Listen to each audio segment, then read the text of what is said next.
back again for another episode. I don't even know what number this is. We're in the double 11. digits. I know there's some in the stash that haven't come out. The lost files. No, they're not the lost files. They rolling them out 7. But we're here. We're doing it. We're back for another episode of the Hip Politics Podcast. You heard we got a really special guest today. Somebody we both know very well, but somebody being really impactful on the political scene. A young brother, older millennial. But he's technically older millennial. But you got your boy Cam Trimble, a.k.a. Mr. Hip Politics, a.k.a. Mr. Communications, a.k.a. from the 216 to the 202. To my right is my illustrious co-host, the mayor of Capitol Hill, a.k.a. Mr. DC Noop, a.k.a. Mr. Michael McQuarrie. Mike, what's up? Say hi to the people. Afternoon podcast free people. Podcast free people. No, I was going to say something else. All right, man. Make sure you're talking up. All right, yeah, talk up. And then in between us today, our special guest today. You want to do the introduction? Let him do it. He can introduce himself. All right, well, I will cut out all of the suspense. Thank you. My name is Arinze Ifekauche, and I'm happy to be here with Cameron and Mike. Known the both of you for a little while, and just very proud to see how you all move here in these spaces, and you're always working to promote Black people, Black men, and just make sure that the culture is moving forward in the right way. So I'm happy to be here and happy to be working with y'all today. Arinze, yay! We're happy to have you. I'm gonna all that good stuff. When we get to the next level of production, we're gonna have like the automatic claps. Oh, okay, good. But for now, you just get. But Arinze, tell us like where you're from. You know, how did you get to DC? What are you doing now? Wait! Before we get there, reason why we have Arinze on the Hip Politics Podcast. Arinze is currently the communications director for the Maryland State Democratic Party. Yep. Brother's been in politics, been in communications for several years. Before he goes into how he grew up, just give him a brief kind of like a resume, some highlight points of, because we got to let people know who they're listening to, why they're listening. That was my question. No, you were going to say, tell me how you grew up, and then he no, go all I the way didn't back. Tell me where you're from and how did you get here? So to answer Mike's question, Thank you. and to satisfy Cameron's request, I was born in Houston, Texas, and raised in Alabama. I went to the University of Alabama, Roll Tide, and studied public relations in undergrad. And then after that, I went back home to my hometown of Huntsville, Alabama, and there was an open seat race for Congress, and it was a blue dog. Parker Griffith that was running. He was the state senator. You have to explain. Oh, sorry. For anybody that doesn't know what Blue Dogs are, they're conservative Democrats. And so this conservative Democrat was running for an open seat race. The Republicans thought they could pick up a seat. This was 2008, that cycle. And I volunteered on that race until I was hired.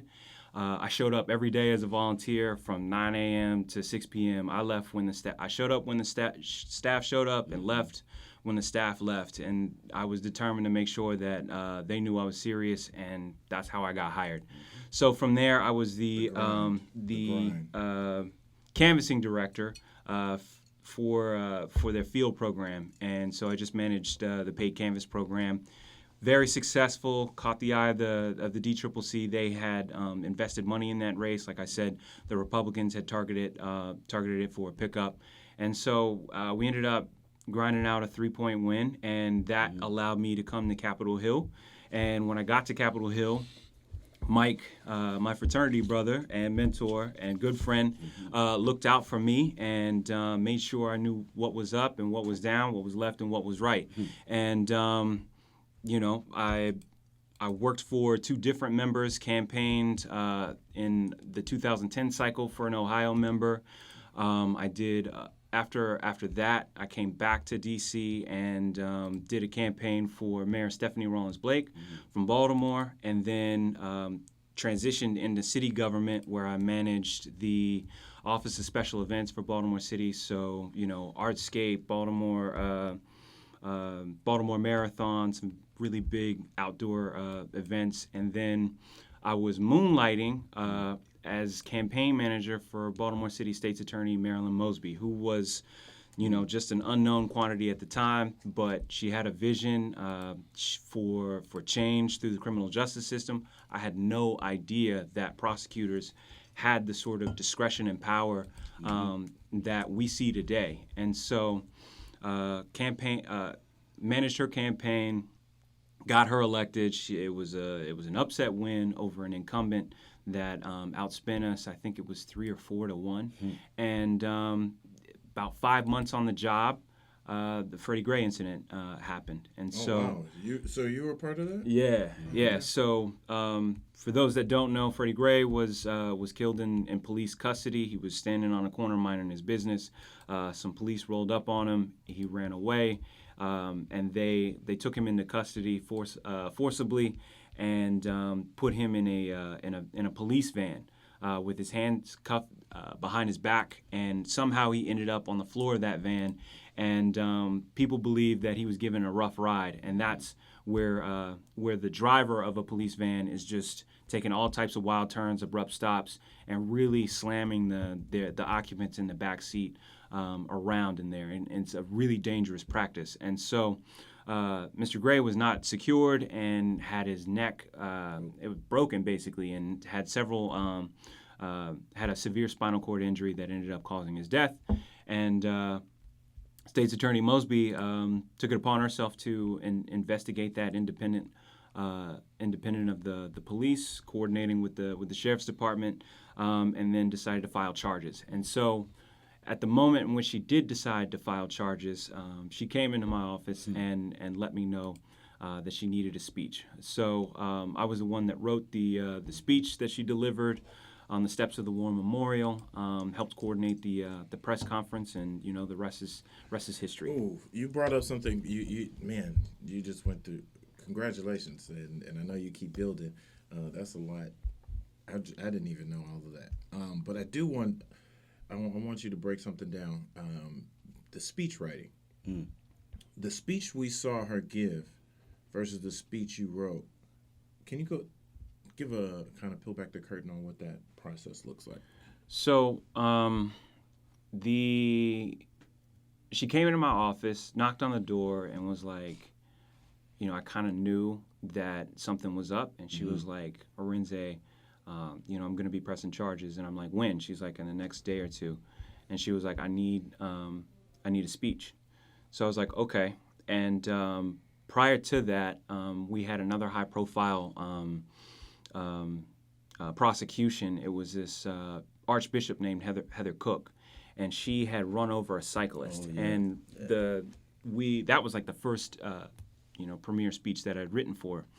And we did this thing where we took I put the speech, the prose on the front end, and then in the middle she went through the list of charges and then closed it out. So that was the basic structure that we had set, because part of the I guess the oath that attorneys take is that you can't politicize prosecutions. So there's an obligation that the only time that you should be making public commentary is in the interest of public safety.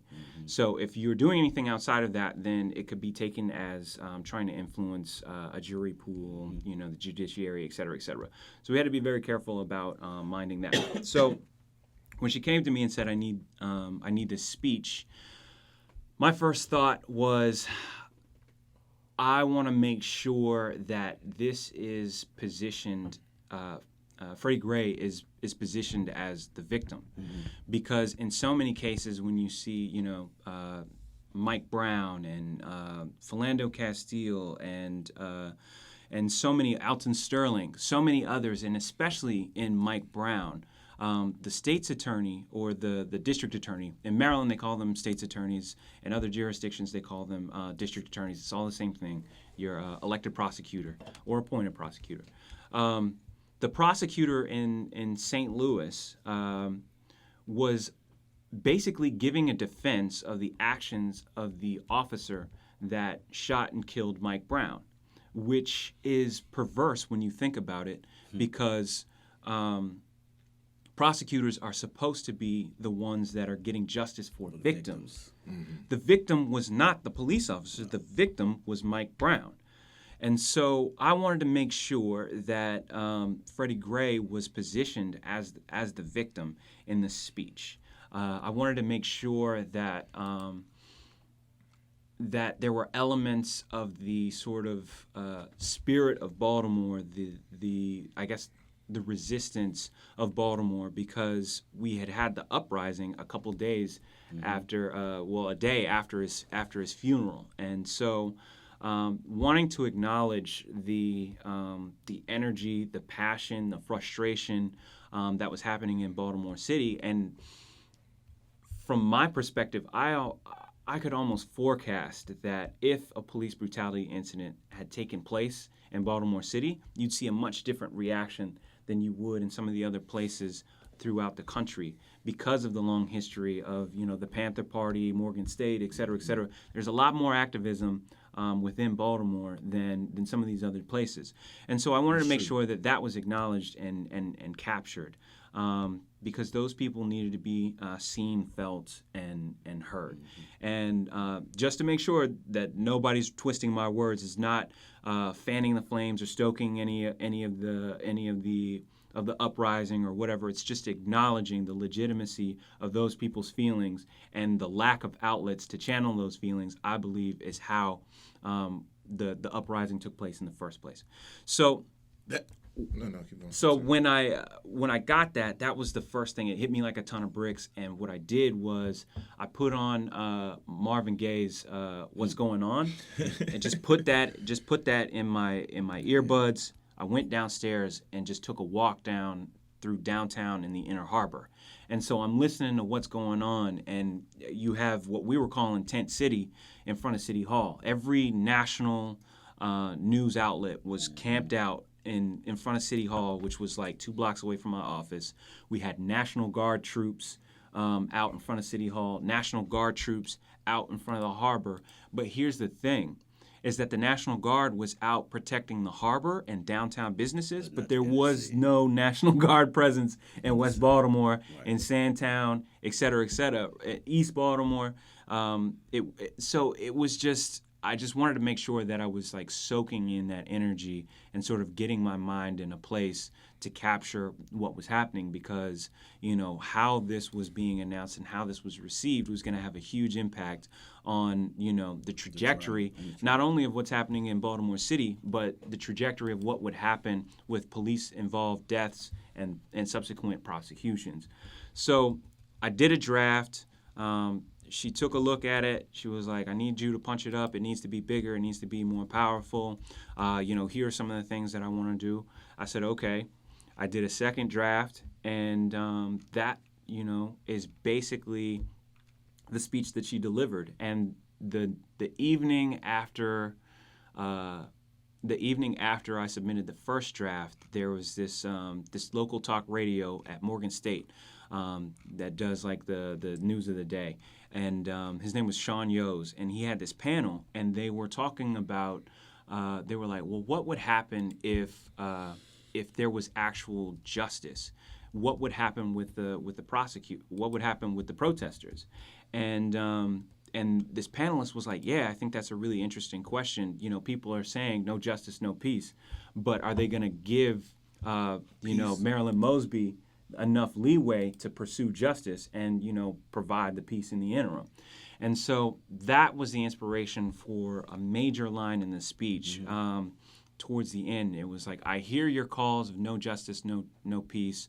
I ask for your patience as I work diligently to deliver justice on this young man's behalf. Do you think like that? That's a powerful line, and it kind of taps into like the cultural zeitgeist of where we are with this microwave culture. Social media has allowed us all to now. It's kind of flattened the world. Where like, oh, I need to be able to see all these things immediately, but we want a diligent, due justice, due process in our justice system. But we also want it right now because the emotions are right now. The thing happened right now.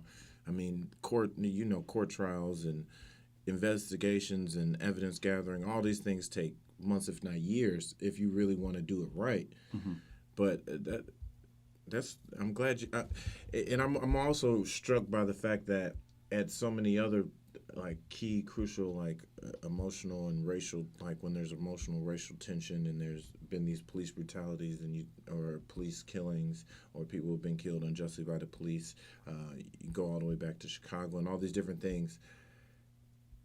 The fact that you, as an informed African American speechwriter, were there to give the speech and be able to write it that way and kind of shape the process from the beginning, even though she went, like you said, she went back and she punched it up and added her own twist to it. I always wonder, I'm like, man, what if everybody who, even like police chiefs and stuff, had a black speechwriter, like or a woke speechwriter, Absolutely. even if they're not black, like. But it helps when the victim is black. Like, hey, somebody tap into that, and it kind of taps back and just into the power of like it's authenticity. No, I was speaking more so the power of what a communications director, a press secretary, like your staff, like the influence. Because going back to, like I said, what we were talking about before the show, the nature of hip politics is to try to really enlighten people to like the full breadth of the political process, and that you as a comms person, but also as a communication director, to be able to work with the people they see in front of the camera. But had you written a whole different speech, right? Yeah, she would have punched it up and changed it a little bit, but there's things that it could have gone a whole nother way. Absolutely. But you had to be informed. You had to walk through the harbor, listen to what's going on. You had to do those things and be of the culture and probably, I'm sure it was a culmination of your experiences from living down south all the way to coming back up here, that just cultural nuances, and it's powerful, and I'm glad you were able to really kind of walk us through that. That was really wow. I learned more. And I do want to say this is that to Cameron's point of having culturally competent staff is one thing. But then also you have to have a principal that has the courage to deliver that speech. Right. And so it's a combo. So for anybody that is thinking of getting into politics, working in politics, or supporting a politician, it's equal parts, support staff and those that are empowering them. But people need to have the political will and courage to deliver that product. And a lot of times it comes with a lot of blowback. A lot, especially when you're being a disruptor in a political space, especially when you're a person of color and you're trying to seize power. That's not, people don't just willingly cede power. So, it's very important to note that the principal needs to have just as much courage to rock the boat as the staff does to submit that draft and say, look, this is the right path. This is how we're going to make an impact. This is how we're going to make the change. So there needs to be that alignment on that point. This is hip politics, politics for the hip hop generation, and you're currently in Maryland, but have done a lot of work in Baltimore. As you're just kind of that's kind of been a strong part of your political base.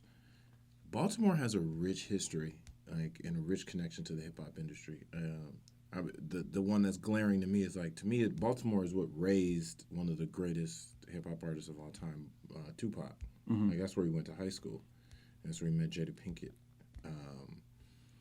I think one of the most impactful cultural shows that the hip hop community is connected to, The Wire, is based in Baltimore. Yeah, Kevin Lyles. Kevin Lyles from Baltimore? Mm-hmm. Oh, wow. Super hip hop. If you don't know who Kevin Lyles is, definitely Google him. But former president of Def Jam, current co-founder of 300, has been connected for probably close to 30 years in the hip hop industry. Put everybody from, you name it, Nas, he's managing, I know, like Trey Songz, but everybody in between. Like I said, he ran Def Jam for a while. Yeah, and for the fact checkers, if he was born in North Carolina or something like that, he spent most of his formative years has been in Baltimore. He's been in Baltimore presence for a long time. Baltimore has a strong connection to the hip hop community. Club music. Oh yes, Baltimore club music, which I'm not gonna lie. When I got to DC. And then I went to college in D.C., and then my first time, I was 99, when I first got here. I think the first time I went to Baltimore to kick it might have been like a year, maybe it been like junior year actually. When I finally like had an ID to be able to go in to get out and go somewhere. But we heard a little Baltimore club music. But I come from Cleveland and Chicago. So I heard, then a lot of family in Detroit. Yeah, So you hear, to me, it was like, I didn't give it Baltimore, like, oh, this is Baltimore music. I was like, oh, there's this a is little bit faster. But to me, in my head, I was like, oh, this is just Detroit, Chicago, Midwest music. Swing? Like, what do they call it in Detroit? Isn't it house swing? music? We call it house music. music. Oh, okay. Like, to me, that's what I was. I'm sorry. Let me defer. I forgot, Mike. Baltimore house music is a little bit faster. Well, and Baltimore and Jersey are, go back and forth about who started it. Yeah. Hold up, Baltimore and Jersey. Tell me about this. Jersey calls it their club music. That's what they call house music. Yeah. So you meet somebody from Jersey, say, "Oh, you know about club music," and they gonna be like, "Okay, yeah." Yeah. But that's that's the New Jersey version. New York had it. I would go to Baltimore.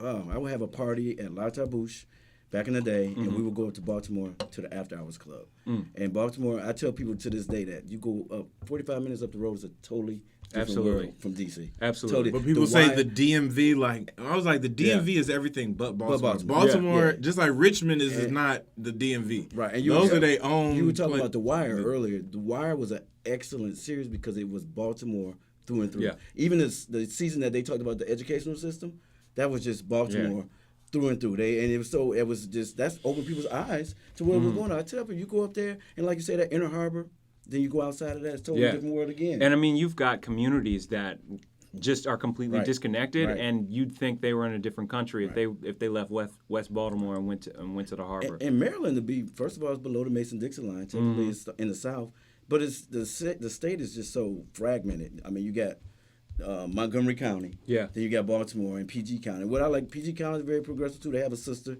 that's the state's attorney there. Aisha Braveboy is a good friend of mine. But the state of Maryland, and sister running the county. Right, exactly. Also Brooks. Yeah. So I mean, what are you that you deal with Maryland politics? What's the future of Maryland politics with a Republican governor, but a very progressive state as Maryland is supposed to be? So I think that the future is bright, especially with the administration that we've put in place at the party. We've got some operatives that are knowledgeable, that know best practices, that know how to do things the right way, not just the way that they've always been done. And so that sort of professional rigor is what we're trying to instill at the party. And the same thing with like message discipline, targeting, voter engagement, expanding our base to the rural parts of Maryland, that type of thing. And I think that this next time around, we're not going to have the sort of campaign malpractice that happened in the last cycle, and that's no dig at anybody that committed their time and energy. But we're just gonna make sure that our nominee, whoever that is, man or woman, black, white, whatever, is fully supported. We have a tip-top coordinated campaign, and we have momentum heading into the 2022 cycle with a fully funded party. And a big part of that is just making sure that Democrats in Maryland are excited about Maryland politics. And so, just building that brand and letting people know that, we're in tune with the people, with the voters. We're supporting the policies that they want to see and pushing forward those ideas and just really, pushing that envelope. And so that's the mission. And at the top of the organization is Dr. Maya Rocky Moore Cummings, former gubernatorial candidate.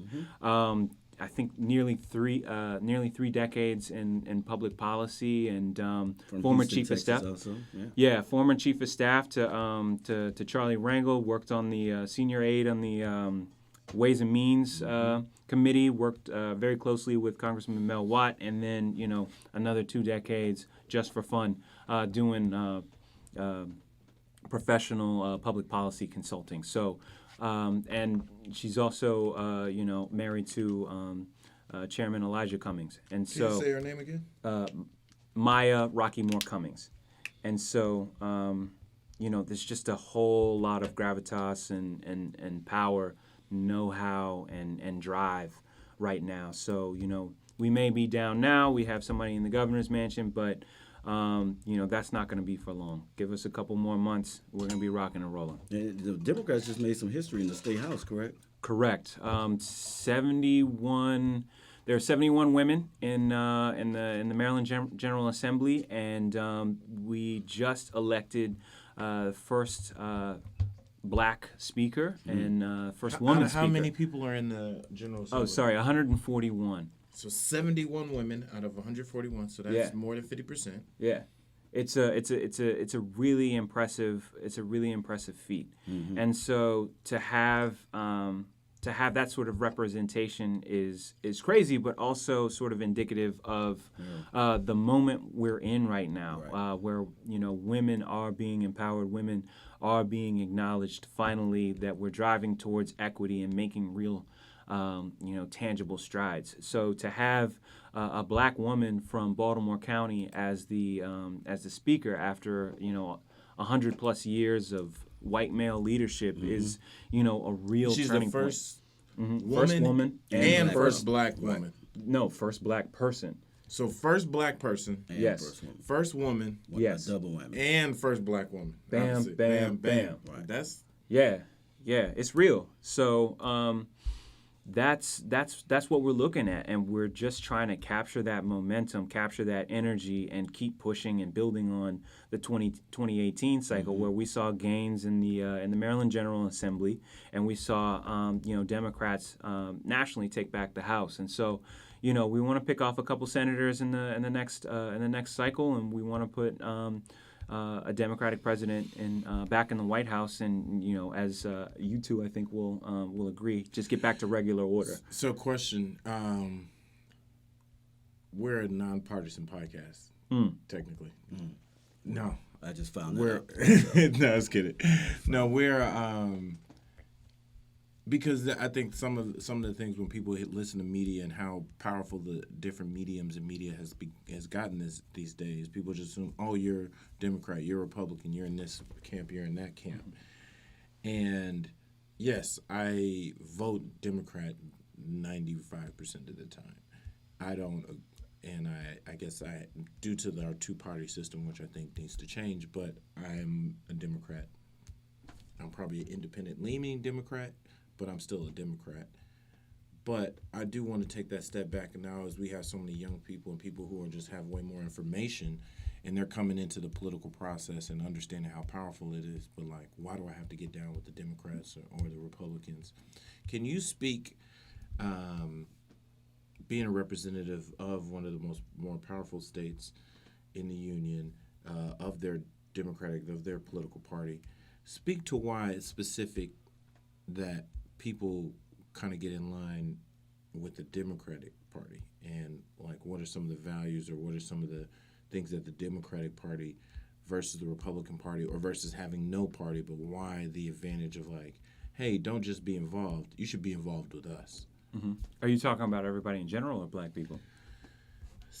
Speak more or less to black people, more toward, I would say black people, but also that hip-hop generation in the sense of, because this is what I always define the hip-hop generation, and the reason why we're doing this is Jay-Z going to be 50 this year. Right. Jay-Z's still ultra-relevant. He's one of the godfathers, and he's nowhere near the beginning of hip-hop. You know what I mean? He's probably in the middle to early middle, and he's going to be 50, let alone you talk about people in their 50s and 60s who were doing it in the 80s and 90s, or Sugar Hill Gang, they're probably in their 60s to 70s. To now, where you got Lil Nas X just dropped Old Town Road video, and you've got the current the everybody from the Little Pumps to the Kendrick Lamars, from the hip hop spectrum is vast. Sure. But the people who still kind of drive the culture are still the young people, and we've grown up. I would say in the last 5 to 10 years, Generation Z and the younger millennials, people who are part of that hip-hop generation, if they're not black, they're inspired by black and hip-hop culture. So there's probably a white kid out there who's might be 20 years old, 19. He's not black, so when he hears black, it automatically turns him off. But if he hears hip-hop, he's tuned in Sure. to oh, I connect to that, even if it is talking take about a small piece. Yeah, of, even of if it is, I'm ownership in talking that. about what hip hop is talking about, what's going on in the black community. Now this is my way, an entree to like help and be part of that continuum. That's why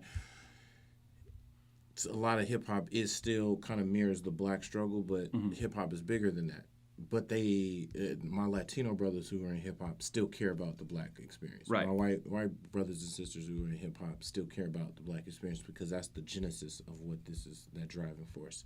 So that's what I say in terms of like, what could somebody who's a little more rebellious, and I know I need to get involved, I know I need, things need to change, and I need to work, trying to work in the system and change the system, but like, Democrats, when you start, all they see is the top line stuff. Hillary Clinton was a Democrat. Like, I don't know what Democrats are defined by now. I guess Alexandria Ocasio-Cortez, AOC, to a lot of people, she's defining what her, and if they know who Nancy Pelosi, if they get that deep, but they're connected to what they see as like in pop culture and so forth. So one of the missions of this whole hip politics movement is to mobilize like our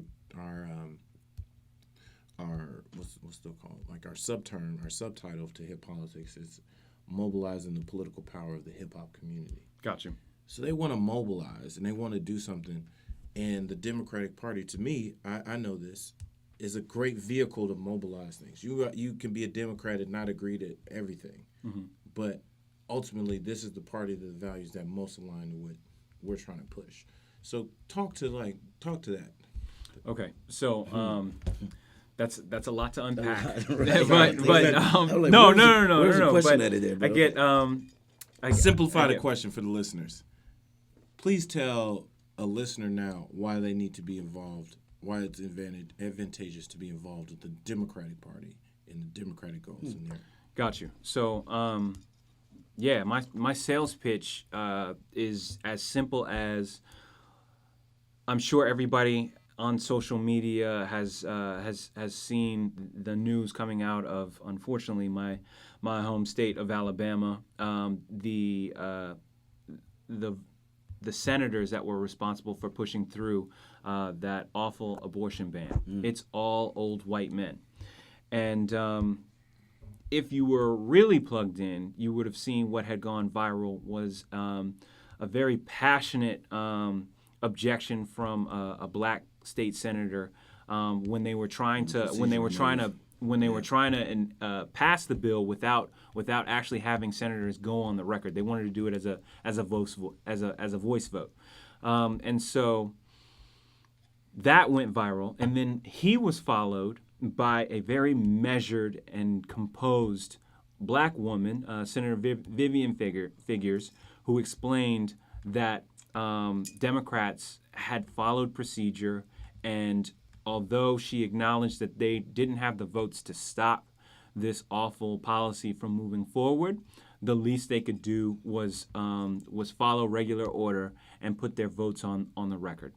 So I say all that to say that any young person or any person that has any interest in hip hop or millennial culture, Gen Z culture, et cetera, it's a lot of what the Democratic Party stands for is just equity, not equality, but equity, like making sure that things are fair, that everybody has an equal shot at prosperity.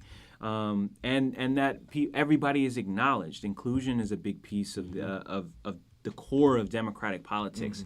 And so when you see a bill that says we're gonna threaten doctors with 99 years of prison time for a medical procedure that's been a part of settled case law for more than 40 years. It's like, what are we talking about? And so that's, if you're saying, should I be a Democrat or should I be a Republican? I think it's as simple as, would the Democratic Party ever do something like that? And the answer is no.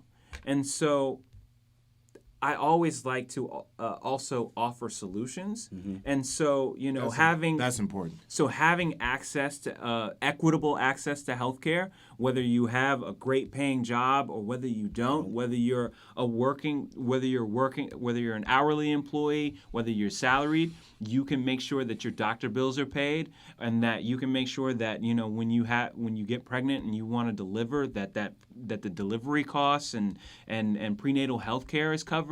I think those are some basic rights, and that's not controversial.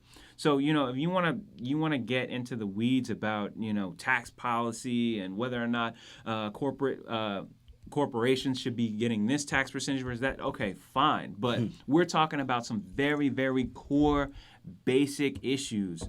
Human rights issues, criminal justice issues, equality, fairness. Like, is it so much to ask that everybody has an equal opportunity to go to the ballot box? Again, going back to the state of Alabama, boy, we really know how to lead from behind.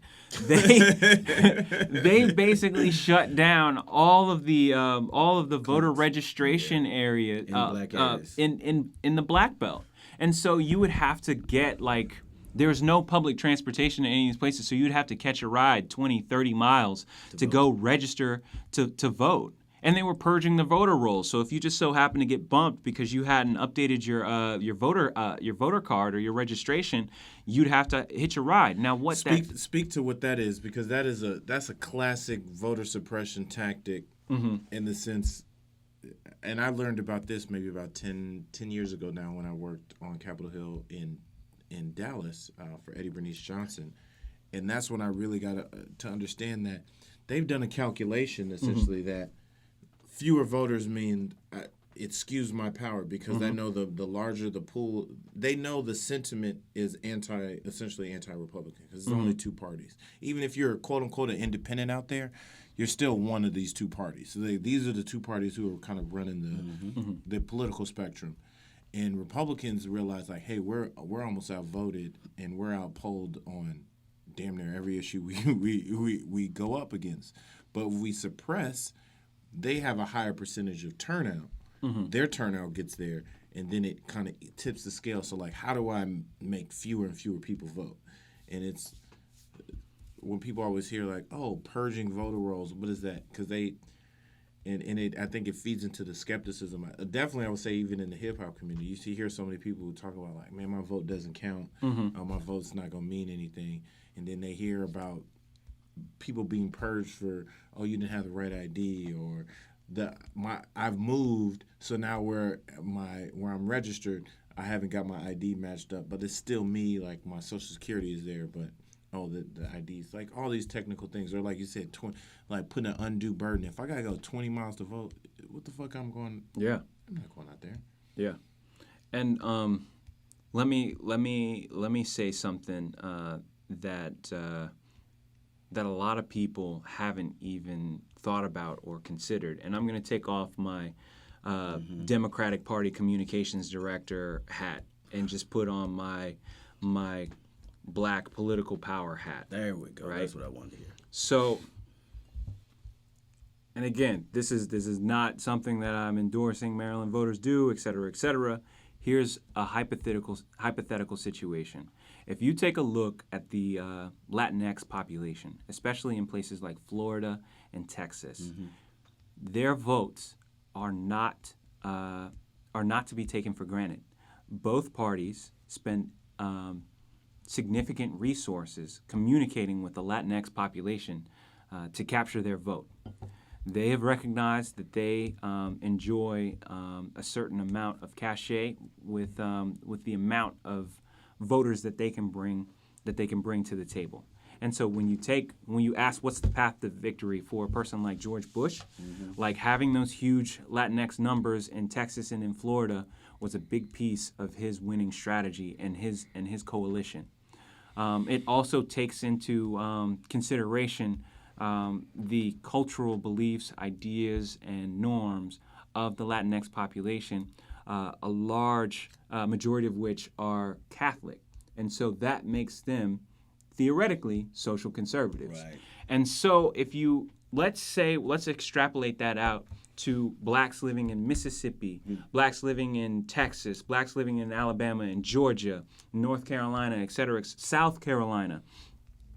If both parties had to spend equal amounts of resources communicating with black residents, black voters, it would disincentivize these awful voter suppression policies. Because let's say, for example, in Alabama, if the majority of black voters switched their registration and became Republican primary voters, it would disincentivize those state lawmakers from passing that, because those people are participating in their primaries.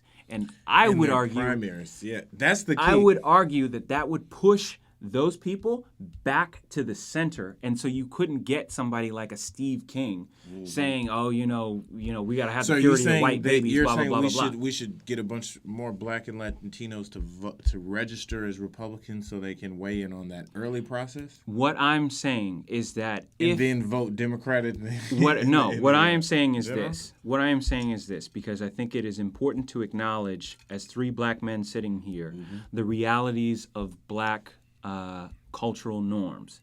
And when you talk about the faith being a number one priority, and you talk about the black Baptist tradition, the black church tradition, et cetera, when you talk about views on homosexuality, et cetera, when you talk about abortion, when you talk about a lot of even rural issues, farming, et cetera, there are a lot of things where there's a very clear conservative streak that runs through black society, and we can't disregard that. I mean, you look at Dave Chappelle getting in trouble for the way in which he spoke about the trans community, right? You look at Kevin Hart and what he was saying and how he's joking around with his son, and then he had that controversy with the Grammys. I mean, I think it's willful ignorance not to acknowledge that black people as a whole, as African Americans specifically, I take that back, because African culture also has those attitudes and ideas. And so you have to separate out, the black experience from the regional experience. So blacks may be more progressive in the Northeast, but when you move to the Deep South, these folks are going to church 3 and 4 times a day, et cetera, praying, So I don't want to discount the legitimacy of their feelings, their convictions, et cetera. And I'm saying that if they became primary voters, those hateful state senators and representatives would think twice, 3 times about opening up a private prison, about doubling down on law and order politics, about all of the other discriminatory practices and policies that we see that are coming out of those state legislatures. And we may end up with more Tim Scotts and more Mia Loves. And I'm saying this, that I don't agree with all of Tim Scott's policies, but I'm so glad he's there. But I am so happy that when they put up a racist circuit court judge, Tim Scott can say, yeah, nah. I don't care how Republican I am. I'm black first. And that is. And you give them at least a few opportunities to still be black, to still let my black lead before my party. And that's what I'm talking about in terms of pushing people back to the center. And then once you do that, once the Republican candidate in the primaries is not terribly different than the conservative Democrat in their primaries in Alabama, now you've got a real choice. So let's pivot to let's take it another direction. If we have 23 people running for the Democratic to be president. Oh, it's 23 now. 23. It was 22 at our last podcast. If you could get all 23 in a room with your political mind you have, what advice would you give them to run their race? What vision do they need to have to capture the spirit of the change we're trying to make in the White House? What would you say to these? They just hypothetically all in a room, and you have them there, and this is what you all need to do. Yeah. I mean, collectively. I would say very, very simply, pick a message, stick with it, and show match the energy of the electorate. I mean, there are people that are, frothing at the mouth to take back the White House, or not even take back the White House, just get rid of Donald Trump. Basically. And so, pick a message, stick with it, and lean into your convictions, because today's communication environment is all about authenticity. And people can smell from a mile away whether or not you actually have, hot sauce in your bag. So, you need to be authentic. If that's you, that's you. Right. Present that. And if it's not you, then don't fake the funk. And so I think that anybody that has the courage to put forth their convictions and their ideas and offer solutions, I think is somebody that's going to rise to the top. And, when you talk about Elizabeth Warren, for example, her rollout, everybody didn't care too much for her rollout. But when she started rolling out those hard-hitting, detailed policies, people were like, "Oh, she's real." Yeah. That's taking the eyeballs. And so, to anybody in the field, I think it's less. We're beyond identity politics at this point. It's a factor. It's a huge factor, but you're not just going to win on profile alone. Who's the best at right now? If you had to give a top one or top two or three, I'll give you three. And we asked this question about, I guess. Okay. So, yeah. Who do you think the top three that are doing what you just said is the best? Like who other 2020? Because we can't lie. That's the number one thing people are thinking about. And getting people into the political process starts with the presidential election every year. We want to get everybody, every cycle. We want to get everybody involved in the entire process, but it starts kind of that top down. So who do you think are the top three? And then of those three, who's the number one? I think Buttigieg, Biden, and Harris are the three most prominent candidates. Not prominent, that are doing what you're saying. That are doing that are being authentic, that you really believe. Three are. Okay, so I would say through that lens, what Cameron's talking about, I would say Booker, Warren, and Harris. Booker, Warren, and Harris, you feel are the three most authentic? Yeah. And out of those three, who do you think? You don't think Buttigieg is authentic? No. You think that's just... Sorry. I just think I think he's well polished. He's just well polished. He had a great town hall. He had a great town hall. He had a great performance, and he did what he's supposed to do. And that's why it's optics. It's all optics. You don't feel like that's who he really is? I think he just he lucked up, and people were. And I have not watched none of these town halls. I don't want to see them. I want to hear what the candidates say when they go out in the streets and talk to these people. So when he had his town hall, he came up a superstar, because first of all, people had never heard of him, and they like, who is this guy? I just know he's a gay mayor from Indiana, which is one of the most Republican, most conservative states that's out here, and no one had ever heard of him. But he had a history with the DNC. He was trying to run for a position in DNC. Yeah, he ran for Tom Perez. He tried to be the chair of the DNC. But I think he just puts a lot of energy in it. I like Kamala Harris very much so. But now you got to look. I'm looking at who's going to win, and I think if everybody's talking Biden, Harris, I think that's just a winning ticket to me. If we want to, you getting all the way down. Did you hear what Harris said this week? No. Somebody asked her about women's rights. No. Okay. Somebody asked her about what do they think about, because the Biden Harris thing is like what's been talked about. And someone asked her, "Oh, what do you think about a running mate as Joe Biden?" And they were like, "Oh yeah, he's shown he can be a good vice president for a while." As in, like she flipped it to well, I'm still gonna be president. Yeah. But he's been a good vice president before. But So say that again. You said who are your most authentic? I would say Warren, Booker, and Harris. Warren, Booker, and Harris. Can you get a quick breakdown of why those three? I think I loved Warren's policy rollouts.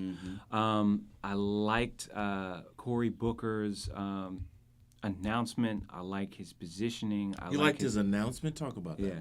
I just think that it made the right splash and set the right tone, and then to be able Didn't Booker do it on a TV show? No, I thought no. Booker did it do a video. Day? No, MLK Day is that Harris. Was Harris. Yeah, no, Harris. His video. Yeah, his video was He did his video, and then he went on like a tour. Yeah. one thing I did notice, and why I do like Booker, I don't think he's going to win, but I do love Booker. I've had some interactions with him over the years, from the Hill and stuff like that, and from D.C., and he's a real dude. He's a real nigga. But he's a real dude. But I did like the fact that he went to the Breakfast Club in black and national outlets. He was on Tom Joyner Morning Show, like, as his initial rollout. Kamala Harris got there, like, a month later. Like, if you're the black people, to me, please acknowledge, do what Obama didn't do. Run towards your blackness. Mm-hmm. I mean, light skin and all, run towards your blackness. I mean, I feel like he didn't run away from it. Not saying she ran away from it, but she didn't, like, her rollout wasn't, I need to be on the Breakfast Club, I need to be on Tom Joyner, I need to be on, like, the biggest black outlets, Wendy Williams, whatever you're going to be. I need to be on those immediately. That was like, let me do these big national news things and then go to the black stuff. He mixed it all in. Like, I'm going to be on MSNBC, Morning Joe, Fox News, and the Breakfast Club in the same 2 to 3 day rollout. Well, I think tactically it doesn't matter. You don't think it matters? No, I don't. I mean, I think when you get there, especially when we're talking about months and as far out as we are, because, you know, it's... As we all know, the media cycle is not what's happening now, but what lives online. So when somebody finally does tune in to Booker or Harris, they're not going to be looking at the YouTube date that says that Booker was here in January and Harris was here in March. They're not going to be doing that. So as long as you've checked those boxes, I think it all has the same weight. And so, I like them acknowledging, you know, and answering questions about reparations. I like them talking about, you know, blacks as a constituency group that requires, you know, nuance and attention, not just, oh, hey, pastor, let me swing by your church. And so I appreciate that and I support that. As far as like what happens in 2020, frankly, it doesn't matter to me because I'm going to be supporting whoever the Democratic nominee is. Right. I have my preferences as an individual voter and as you know, somebody who's looking out for the best interests of my community. But you know, if those aren't acknowledged in the primary, then I still got to say, would I rather have this nominee or would I rather have President Trump? And you know, I know what my answer is. That fool 45. Yeah. So that's the order of operations for me. And you know, I'm gonna vote my conscience. Do you not see this? I look at this whatever you're doing. I can hear that. I see this next presidential election as an opportunity for us to swing right back.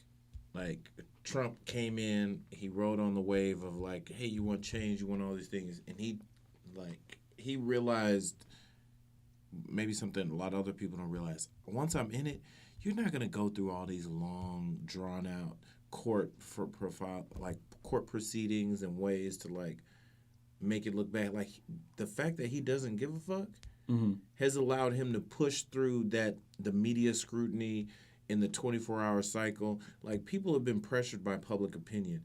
And once he kind of pushed through, I feel like he broke down that barrier, that now the next president has an opportunity to say, you know what, I could push for things that are right and not right-wing. I mean, like, the right and just things.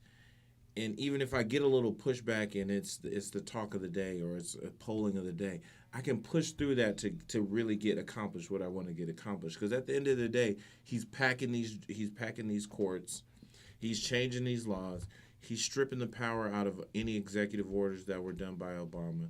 Like, he's pushing funding where he wants to push. And he's like setting his agenda. The reason why when you talk to so many conservatives, you talk to Republicans, and you're like, why are you still supporting this like moron who's like racially insensitive, making us look bad on the international stage? Because at the end of the day, he's pushing through the policies and the power policies that they want. Why can't we do that? If we want somebody to come in and it's like, hey, I'm pro-black, like, push through all the black things and care. I don't care just because you're talking about it on TV. Doesn't matter. I'm in here right now. I'm making these changes. And if we, hopefully, in the next 2020 election we get a full Democratic part, like we take back the Senate and keep the House, let's just ram through some of these things that make sense for people and are really the right thing to do. And just because they're unpopular for a moment, like he, you know how many things we've forgotten about that Donald Trump fucked up on? Mm-hmm. Like, just because he keeps messing up. But it started, I took a step back and put my communicator hat on, and I realized, like, that's actually a super, I don't know if this is his strategy or just what's a byproduct of the person he is, but that's a smart strategy moving forward because people really do have shorter attention spans. Like, we've changed as a collective, as a nation, as a country, just as a whole. Like, we have a different kind of MO now. And in 2 years, when we start talking 2021, 3 years, those first 2 to 3 years of your first term, whoever they are, they don't have to really be determined and dictated by what's going on online, what's going on Twitter. They can push through that and really get their policies implemented. And they can get, so that's why, to me, it's important that I think there's enough energy that people don't want Donald Trump so bad. They'll pick probably the Democrat as long as they can go up against him and show they're strong. But that Democrat will be uniquely positioned, probably unlike other people after him or her, to like, I can push through and go, not saying I'm super left wing, but I can push through things that really matter for people. Damned what the public or media opinion is about it, because I can give them something to talk about in 2 or 3 weeks. Like, Donald Trump has pushed so many policies just because he keeps pushing and doesn't care that, like, you don't like it. I don't know. It's just, I think I'm less about, I want somebody who can win, but I also want somebody who's really about to go for it. Like, I don't want an Obama again. Mm-hmm. Obama could win, and he made us comfortable with the idea of, like, a black person, somebody different, other. It showed America had progress. But his governing style was way too conservative for me. But I understood he needed to do that. This next person, fuck that. Kick in the door, do whatever the fuck you need to do. Reverse all of Donald Trump's messed up stuff. Reverse all these things that, like, are skewed toward the 1%. Like, they have an opportunity to kick through the door. They may not get reelected, but in them 3-4 years, they can push through some things. Well, it'd be 2 years then. Yeah, you're right. You're right. It'd be 2 years. And so I'm going to say that I disagree on multiple fronts on that. So we'll start with Obama. You're not going to push back? I disagree too. Yeah. So I'm gonna have to speak. Okay, that's just me. So we'll start with Obama, and he did do all of that radical stuff. He did push. You think he was radical? Healthcare was radical. Healthcare was radical, and we almost got cap and trade, and we got student loan reform, and we got banking reform. Mm-hmm. Do you think those are radical? And we got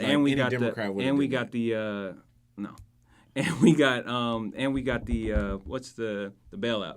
Yeah, TPC. Yeah. Oh, the initial bailout. The bailout was going to happen no matter who was in office. I disagree with that too. I think it takes a lot of political courage because it took out most of his. That in healthcare took out all his political capital. Well, so what are we talking about? What are we talking about, Cameron? If he spent all of it months within office. No, he needed to do that. I'm talking about the next person can go next step. I'm saying, all right. Step, but so it depends on who's in the Senate and who's running the House too. I don't want to miss this point. If your premise is that Obama was too moderate.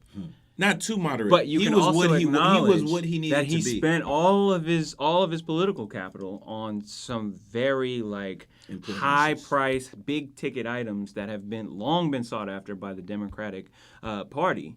You can't say that. Then he lost his governing majority because of healthcare. Mm-hmm. So you got to fight around the margins for the rest of it. So there's that. As far as Donald Trump, and I like to call it tweeting through it.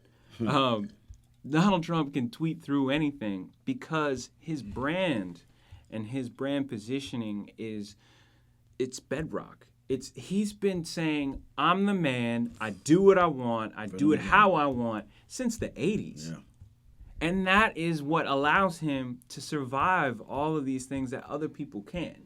So if an unknown quantity like a Mayor Pete runs into that like a Trump level controversy, he doesn't have a 30-year track record of like picking back up where he left off. And I'll give you another example of somebody that's sort of like scandal proof at this point is I'm blanking on him. The former speaker that helped Newt Gingrich. Oh. Newt Gingrich. Multiple divorces, multiple scandals, et cetera, et cetera. Like, there's nothing you can say about Newt Gingrich that's gonna make him shed a tear. He Newt Gingrich is gonna keep doing what he does, and it doesn't matter. And so, you're saying all these other people are still making their name, and they're making their public. Yeah.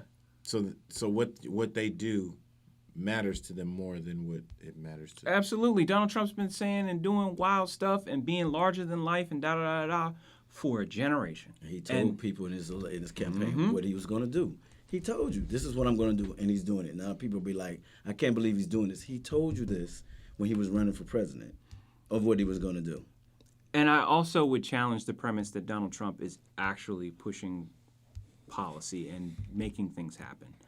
I would challenge that premise because the federal government itself and just the wheels of bureaucracy turn slow.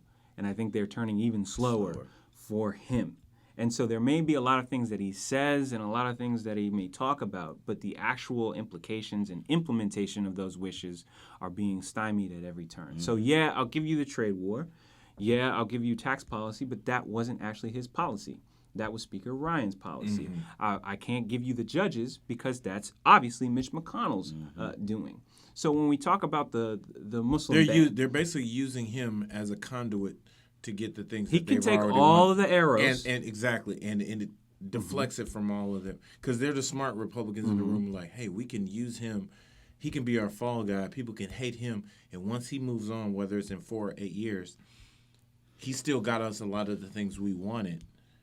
But he took all the flack and heat for it. So now when we move past him, it looks like we're actually, we're the saviors. We're the smart Republicans. Like it's a shrewd move. And in terms of executive orders, he's not pushing forward new executive orders. He's simply repealing the ones that are already there.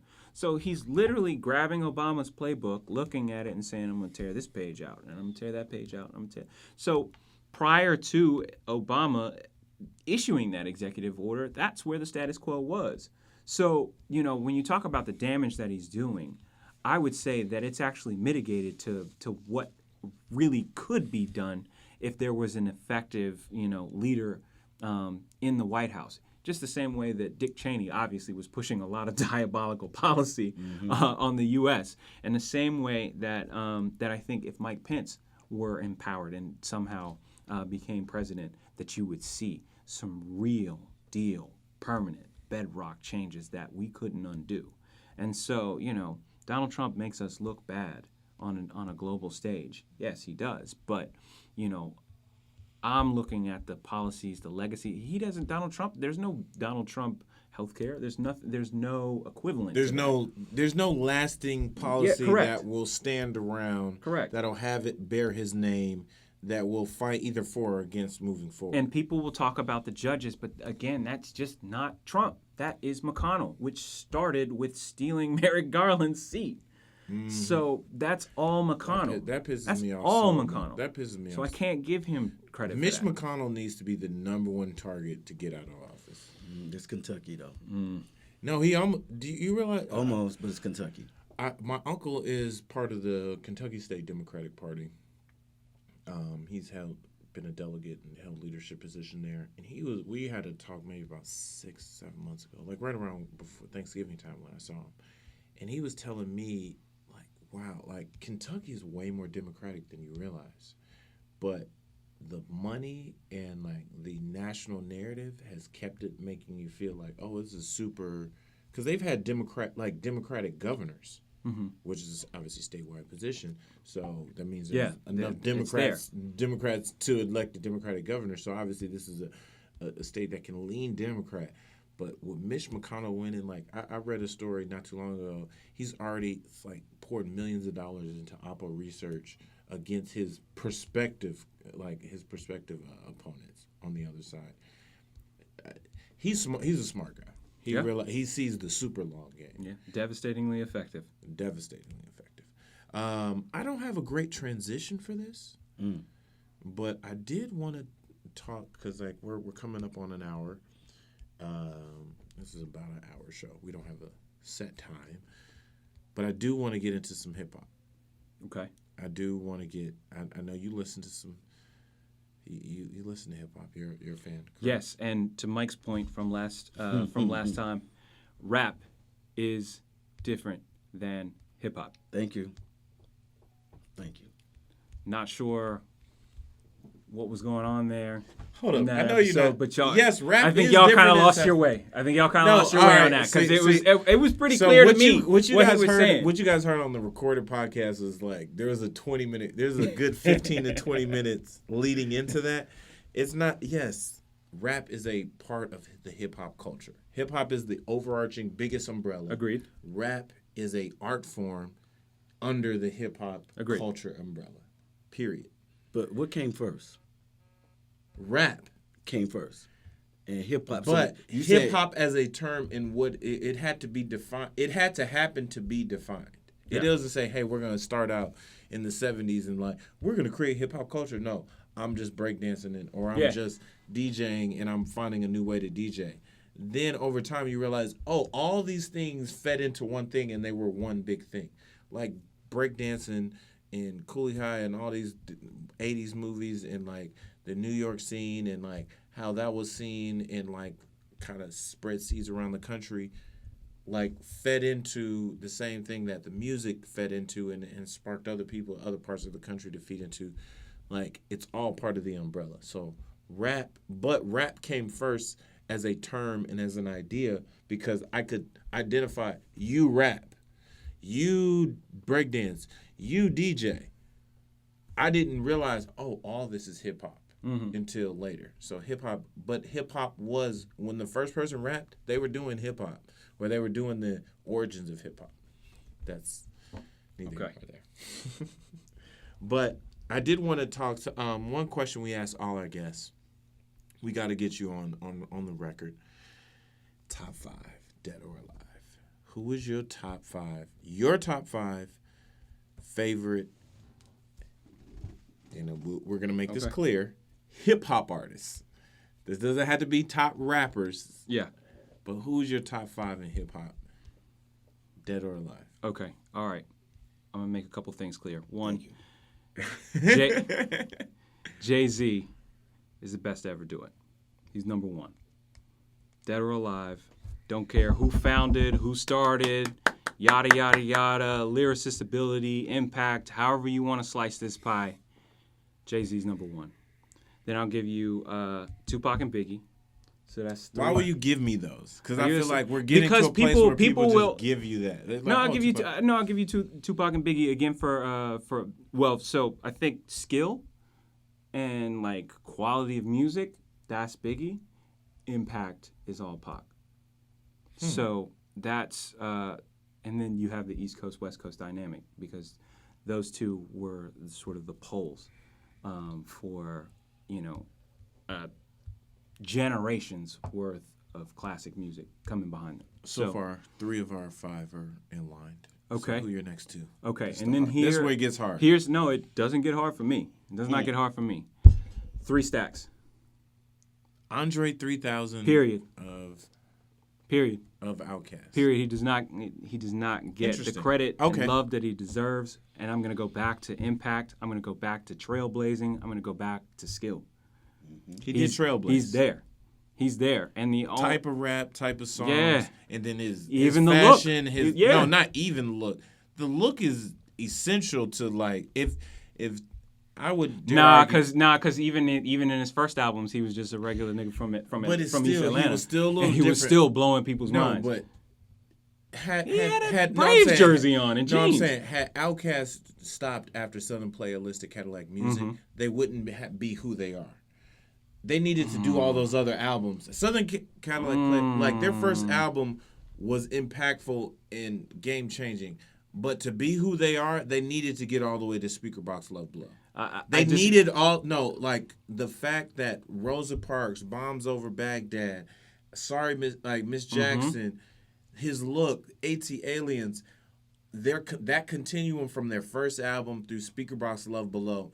It's the whole. You got to look at all of that. I give you that. I'm just saying that had they stopped at Southern Playalistic Cadillac, they'd have been a great. They would have been equally as relevant as. Not now. Let me finish. Okay. Equally I as. thought these were your picks. No, sorry. These are I your got picks. it. Equally as relevant as say Juvenile, who can still perform around the country. And he was actually at Cedric Richmond's CDC. Rock that shit. And he said on stage, "Hey man, all I got is one, and y'all love it." So that's what I'm saying. Like that's just even in that little. What was their Petri. one? What was their 400 one degrees. No, what was their one off of their first album? Because their biggest songs aren't on their first album. Hold on a second. Let me pull it up because Southern Playalistic Cadillac Music, no. So Players Ball is big, but it's not their biggest song. Dude, that's not their biggest song. I'm not arguing it, and I respect. See, you had to think about it. It's because they got a It's lot. Hey Ya. It is Rosa. you're Sorry, talking Miss about Jackson. It's Spodioti Dopalicious. I think that's the culture's biggest song, but that's not. But that's what we're talking about. If we're talking hip hop, we're talking about the culture, and then just like all of Love Below, start to finish. But we getting off track. Bombs over Baghdad. I don't know. We getting off track. You got four. So who's that's four, and the Who's fifth one is fifth? Wayne. All right. And wow, then, we got 4 out of our 5 so together then- because and I then- believe Wayne is in my top 5. And then here we go. There's Explain like your this Wayne. is like the start. Well, I was gonna say asterisks. Then you've got Black Thought, Eminem, Nas, etc. Kendrick. All of those are equal Honorable skill. mentions. Yeah. But if I'm talking, and let me not end this podcast without saying 3-6 Mafia. As a whole. 3-6 Mafia and their impact on hip hop cannot be understated, especially when we're talking about the sound that we're experiencing now, the SoundCloud rap, all that other stuff. That's 3-6 Mafia to Gucci. Who won an Academy Award. Exactly. 3-6 I Mafia. get all 3-6 that, but to Gucci. mind you, what you just said is your 5. Let's Yes, okay, let's so stick we'll to go the back. 5. All right. So you got Jay-Z, Best to Ever Do It, Biggie and Tupac, Andre 3000 of Outkast, Juvenile. and Lil Wayne. Lil Wayne. That's it. We got 4 to 5 the same. Because Lil Wayne, talk to me why you put Lil Well, you Wayne. got to talk to me why Andre is not there. No. Andre is close. He's in the way you So just who's gave an 5? honorable mention. Who's So 5? It depends how the question is is trash. asked. This But is what- trash. This This is is not trash. automatically trash When because you're y'all like, say I got Andre- 4 Andre consensus. 3000, you don't include. It's not Outkast. It's not Big Boy's not in there too. No, because you don't Big think Boy's in that honorable mention line But too. Because would Andre you can't 3000 sleep on. be who he was without Big Boy. Yeah. No. See, Andre Yeah. 3000 could not have been Yeah. a solo rapper. Like out the gate, he couldn't have. Yeah. You need Big Boy's regularness. I he just needed to think be. You should say Outkast as opposed. Fair, to fair. I'm not mad at that. I can do that. Yeah. I can do that and 'Cause give when I Big think- Boy I his think- flowers because I think Andre you saying it's a 3000, little I think disrespectful to Outkast. not. Yeah. Yeah, I just think Outkast. They were always together. But Andre's done some guest Oh verses. no, I understand No, that. no, I mean, Andre- no, no, they- And I'm And- sorry. and Speakerboxx was dope, but Love Below was like. If you go back and listen to solid 4 levels Speakerboxx, above that. I wouldn't say that. Because Yeah. if you go back and listen to Speakerboxx now, like you're like, oh, this joint bumps. It's a Do whole you- different vibe. Whoa, Yes. whoa. Do you go back and listen Yes. to Speakerboxx? They're both on rotation. They're Okay. different songs. To be honest, if Okay. I'm not in the car with my girl, there's way fewer Andre songs I want to play. All right, fair Speakerboxx enough. is like way easier Fair to enough. rock out to by myself. Fair enough. But even then, I wouldn't even say Speakerboxx Love Below because to me that's their like 3rd or 4th best album. Like their first album, their second album, their first 3 albums, I like more than those like all those songs combined. Okay. Like I'm a huge fan of Southern Playalistic. So let's just take a step back because we could But spend the let's rest go of the back to time let's go back showering to praise let's on go back Outkast to and Andre let's go 3000. back to because they didn't even make your top 5. We're talking about people who did make the top 5. Let's talk about Lil Wayne. Okay. Why did you choose Lil Wayne? Because Lil Wayne was the best rapper alive for 5-6 years. Changed hip hop, like the flows. I'm sorry, the flows, the style, the volume. Like he was another one of those people that changed changed everything with just the amount of music that he was flooding the streets with. And I think Gucci was similar in that. And then you see Future being able to be that prolific in production. And it's just, oh man, like enough can't be said about how dominant he was. I mean, he was literally on every mixtape and every track saying, "I'm the best rapper alive," and nobody could challenge that. And his bars, his music. Yeah. To me, the thing about Lil Wayne, which when you hear him actually talk for interviews, when you see him in person, it kind of doesn't always match up. You're like, how is this guy who's clearly high as which he popularized. Popularized. You hear what happened to him the other day? He was in Miami to do a concert, and he was going because they wanted to frisk him. He said no. He said you're not. One of the biggest, the Rolling Loud Festival. He didn't go into his set. One of the biggest, probably top 3 or 4 biggest festivals, especially hip hop festivals in the country, probably in the world. He didn't do his set because cops had to frisk him, and he was like, "I'm not getting frisked for my job." Yeah, that's wild. Which I understand both sides.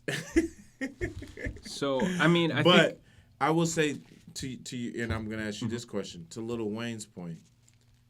Isn't it funny when you see the way he looks versus if you really just didn't know what he looked like and you heard his lyrics, you're like, this guy has more metaphors, similes, analogies that like, I didn't know Lil Wayne knew about this. I know he watched that. I know he heard about that. And it's like, yo, he's way smarter than you might than his appearance kind of gives him. So I would say, again, no. I'm not surprised by that. And I also want to point out that Wayne has been doing this shit since he was, 14? Yeah. Like, you don't see a lot of people that start and have that, because not only was he doing it at 14, but he was, like, a premier artist during that Cash Money run. Like, it wasn't just like, oh, here's this kid, like, Lil Twist or whatever, like, out over here Shout in the out corner. Lil Twist. Yeah, he was actually, like, a premier artist and sustained that for, decades.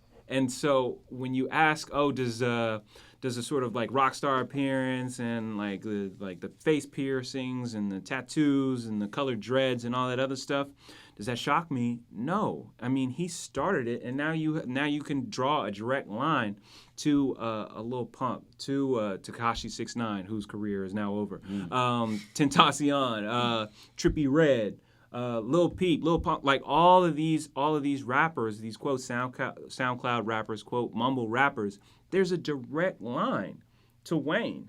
And people, I think, have been grasping for this, for a way to define this genre and this movement and this energy. And I think it's very close to what you saw. You had rock and roll, then you got alternative, and then you also have punk. And I think what we're seeing from these kids diving off the stage and like, oh, let me not forget Odd Future and everything that they were doing in terms of performances, a direct line to Travis Scott, that type of thing. I think all of that's coming from Wayne, that energy, that rebellion, that unorthodoxy is all there. So it's punk rap. And I think it's punk rap. Yeah, it's all punk rap. And I think that, when people are doing that and living that lifestyle, it's a rock star lifestyle. And it's like, that's the embodiment of it. It's the black version. And I think that, to take it all the way back, when you talk about hip hop and you talk about backpack rap and all this other stuff, the tent has grown large enough for these young kids from the suburbs, from a different experience, who like anime and who like emo and who listen to these different genres and have these different experiences, and that very specific upbringing of urban population centers on the East and West Coast. That's what we're seeing. What are you doing? I agree, though. So, to some extent. Yeah, I think that any top 5 that doesn't sort of acknowledge the sort of fathers, grandmothers, et cetera, of what we're listening to now is I think it's kind of getting kind of hard to do top 5s because 3, if not 4 people got it locked up. Like, when you start saying, most people acknowledge Jay-Z. Most people acknowledge Biggie and Tupac. Dude, that's 3 of my 5 right there. So you really only get to choose 2. Mm-hmm. Or you push it out to 10. And then that's what it really, instead of saying top 5, maybe we should start doing top 10 because the top 4. But that's the other thing is, like, as hip-hop gets older, it just becomes more clear who did what. That is true. So, top 5 Dead or Alive was a much more interesting conversation in the golden era of the 90s than it is now. Because you didn't get to see how long things like lasted and how they had their impact. But now that we're 30, we're close to 40 years out from when like the inception of hip hop, you can see, oh, this person has been living. Like Tupac, I just listened to like 3 Tupac songs came on just on Sirius XM radio. In my drive to work the other day, I was like, dang, dude, these songs came out 25 years ago. I mean, if you think about like G-Unit and 50 Cent's run, right? He would arguably have been in that conversation because of that crazy run he had in the early 2000s. But now he's bumped, and now we're talking about Kendrick and Cole and what they've done and accomplished. So I think it needs to be a that top time. 10. Yeah, that time gives you you might the need perspective. to change this. Like, what's your top 10? Because we know these are your 5. Yeah, or these are at least your top 3, and then you probably people that we agreed can agree. I get that. I get that. Well, we're gonna wrap up. This is definitely our longest podcast so far. In a good way. Man, in a good way. It's in a good way. Well, there is one thing that did you want to say something? I did want to address, and I think in pre-production you were asking about how hip hop can empower a generation and connect people to politics. Yes, is that something that that was going to be my closing question, in the sense that being part of the workings of the political process. Talk to the hip hop generation. We have a lot of anger. We have a lot of ideas. We see a lot of things. We see more than we probably saw in generations and years past. We want to get involved, but we don't want to be sold a shtick. We don't want to be told, oh, this is what I'm supposed to do just because. Like, how can hip hop use their power and their influence to be impactful on the political process? So. The reason I brought that up is 2 very recent instances.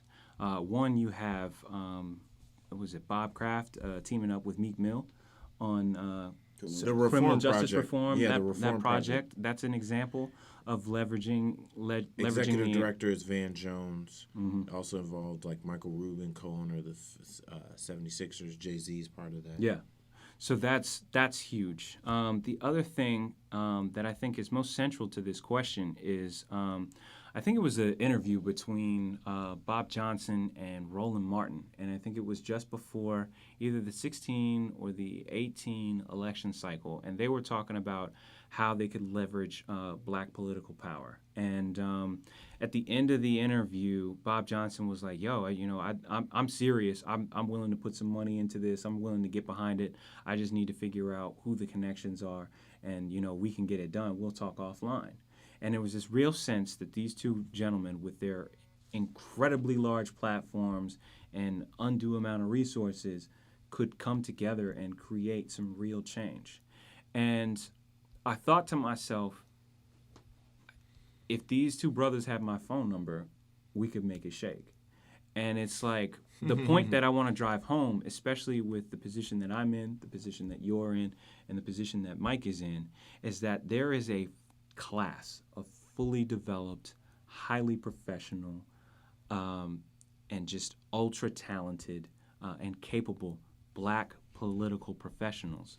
And I think that the key to leveraging the energy of the hip-hop community and driving change is getting those Jay-Z's and those Beyoncé's, those Meek Mills, et cetera, Bob Johnsons, Reggie F. Lewis, we need people with real money and real resources, LeBron James, connected with people who do this as professionals day in and day out.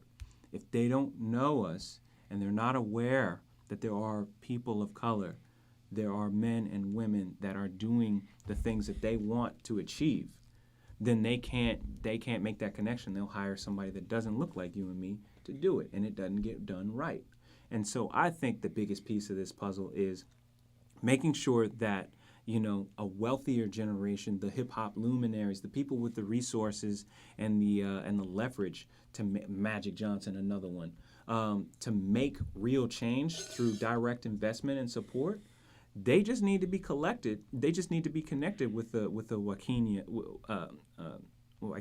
with a David Johns, with an Angela Rye, et cetera, et cetera. List goes on. We know who those people are, but they may not.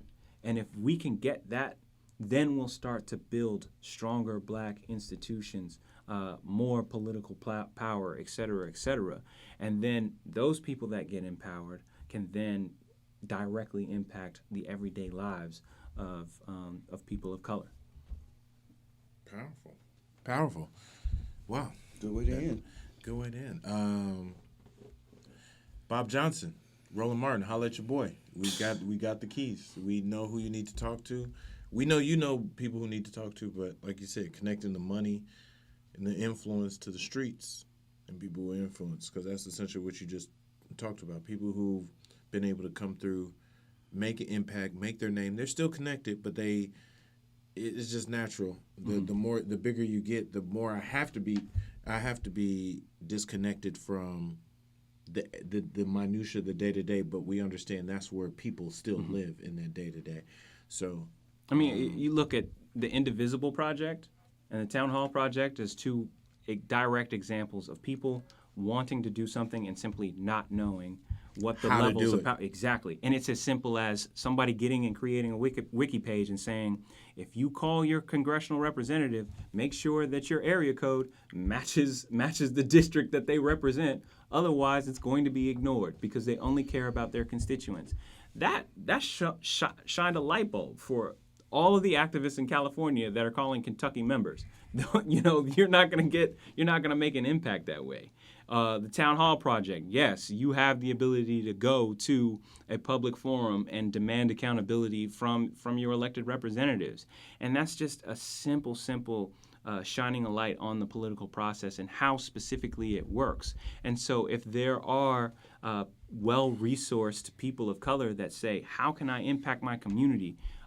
We need to be the ones providing that answer. I mean, I remember in the latter stages of the 2016 cycle, it was Cardi B was online saying, you know, we got to do something. I don't know what it is we need to do. Yeah, but we need to get these people working. Yeah, DM me, let me know. Like, that doesn't need to be some joker off the street saying this is what we got to do. It needs to be people that have experience at the DNC. You just had an event with Men of Color in Communications where you had a brother with Doug Thornhill who ran comms for the Democratic for the DCCC. You know, he's responsible not just for a black movement, but for the congressional Democrats. Like, we have highly, highly skilled and accomplished people of color that can give you the answers that you seek and make direct impacts by maximizing the resources that you bring to bear. So I don't want to see another Cardi B saying, "Oh, what do we need to do?" I don't want to see a Sin Santana getting online saying, "Yo, we got to do something." I don't want to see a Meek Mill saying, "Yo, this is wild. Our brothers can't keep getting locked up." I don't want to see another Nipsey Hussle die and then people are grasping at straws as to how to reform, what's going on in our country. With violence and with these social justice issues, private prisons, the list goes on and on and on. We have black political talent that has solutions and connections to these communities, and they just got to be linked up. And you have to assume, that talent exists and not just default to, oh, let me go grab, some generic, corporation to help me do my public relations or help me do my policy. Do the legwork. Go find somebody that has a direct connection to the communities that you're trying to change. And that's what we're trying to be. We're Mike and I and everybody that I have working over at Hip Politics News, the Hip Politics Podcast, the summit we have coming up. All these things. That's the driving force is trying to synergize that because you see it. Mm-hmm. You see it like. There's a bunch of people with influence and a bunch of people who know they come from these communities. They know they want to make change. there's a bunch of people who are change makers, the ones in front of the camera, but like you said, like how we going back to the beginning of the conversation, bringing it full circle. Like you were able to help write and craft that speech and the what the public is going to hear about the Freddie Gray case. There's so many people behind the scenes that are the workers, that are the supporters, and that help make what the people see, make that political process run. So we're trying to help synergize all that. So I appreciate you for seeing it. I appreciate you for sitting in. Appreciate your wisdom. Dynamic, Mike. I mean, Arinze is amazing. Appreciate you coming, brother. For whatever few followers we can help you get or maybe blow up, please get people where they can find you online. If you got anything coming up you want to promote, here, shout it out now. Yeah, you can find me on LinkedIn at Arinze Ifekauche. Spell your last name. Arinze, yeah, that's right. Arinze is Arinze. Last name is Ifekauche. That's Ifekauche. I post infrequently thought leadership on cultural issues, on public relations, best practices, et cetera, et cetera. Happy to connect with anybody. Chop it up about whatever, communications, politics, hip hop, whatever you want, whatever you need.